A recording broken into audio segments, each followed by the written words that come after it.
এই জাদুবিদ্যা সত্য, এবং এখনকার অনেক ভণ্ড যে কবিরাজগুলো বের হয়েছে, এরা জিনকে তাবে করে নিয়ে এই জিনদের মধ্য দিয়ে মানুষের মধ্যে জাদু ছড়িয়ে দিয়েছে, এবং এর ফলশ্রুতিতে বহু পরিবার ধ্বংস হয়ে যাচ্ছে।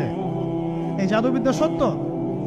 আরো একটা জিনিস সত্য, নবী সাল্লাল্লাহু আলাইহি ওয়াসাল্লাম বলেছেন ইন্না আইনাল হক, চোখের নজর সত্য। নবী করিম সাল্লাল্লাহু আলাইহি ওয়াসাল্লাম বলেছেন চোখের বদনজর সত্য। এই যে আমরা বলি ফেসবুকে এত বেশি ছবি দিয়েন না ভাই, ছবি তুলেন না, ছবি তুলেন না, বারবার যে বলে নিষেধ করি, কারণ কি জানেন? একটাই কারণ, বিকজ চোখ লাগাটা সত্য। মানুষের চোখ লাগে, এই কথা শুনলে অনেক মজুমদাররা হাসবে না? কথা বুঝতে পারেন নাই? কিন্তু এটা সত্য, কারণ নবী করিম সাল্লাল্লাহু আলাইহি ওয়াসাল্লাম যা বলেছেন সাদাকাল্লাহু ওয়া সাদাকা রাসূলুহুল কারীম। নবী যা বলেছেন, আল্লাহ যা বলেছেন, চিরায়ত সত্য, এর বাইরে কোনো সত্য আছে? আচ্ছা দেখেন, আমি বললাম যে জাদুবিদ্যা সত্য।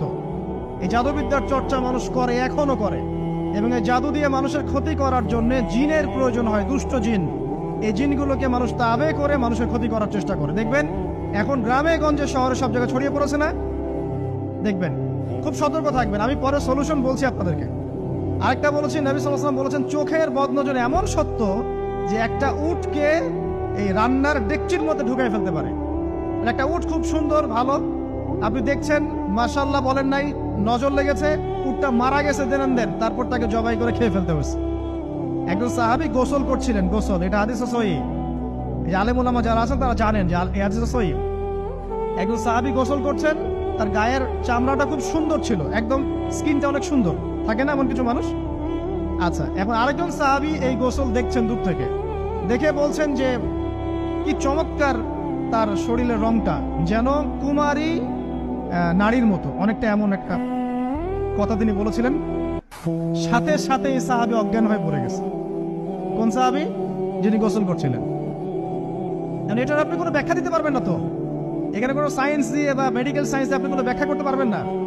একটা ব্যাখ্যা দিতে পারেন, কিন্তু কেন সেটা হলো সেটা আপনি অ্যান্সার খুঁজে পাবেন না। তো নবী সাল্লাল্লাহু আলাইহি ওয়াসাল্লামের কাছে নিয়ে যাওয়া হলো তাকে। তিনি বললেন যে এই ব্যক্তির ব্যাপারে কি কেউ ভালো মন্দ কিছু বলেছিল? তখন একজন সাহাবী বলেন, হ্যাঁ, অমুকে বলেছে এর স্কিনটা অনেক সুন্দর, ওকে ডেকে নিয়ে আসো। ওকে ডেকে আনা হলো। ডেকে আনার পর নবীজি তাকে অনেক শাসালেন, তোমরা তোমাদের ভাইদেরকে কি মেরে ফেলতে চাও? তখন এই সাহাবী তো অবাক, আমি আবার কখন মারতে চাইলাম ইয়া রাসূলুল্লাহ? আমি তো মারতে চাই নাই, আমি তো খালি বলেছি যে তার গায়ের রংটা অনেক সুন্দর। তখন তিনি বললেন, কেন তুমি সুবহানাল্লাহ বললে না, কেন তুমি মাশাআল্লাহ বললে না? যখন মাশাআল্লাহ বলবেন, সুবহানাল্লাহ বলবেন, নজরটা লাগবে না। আর যখন আপনি মাশাআল্লাহ বলবেন না, সুবহানাল্লাহ বলবেন না, দেখবেন নজর লেগে গেছে। আপনি বিশ্বাস করেন, ব্যবসা খুব ভালো চলছে, মানুষ বললো যে বাহ, তোর তো ব্যবসা হেভি, লালে লাল শাহজালাল, ঠিক আছে, দেখবেন আপনার কেনা বেচা বন্ধ হয়ে গেছে। এরকম হবে, আমার কথাটা বিশ্বাস করেন।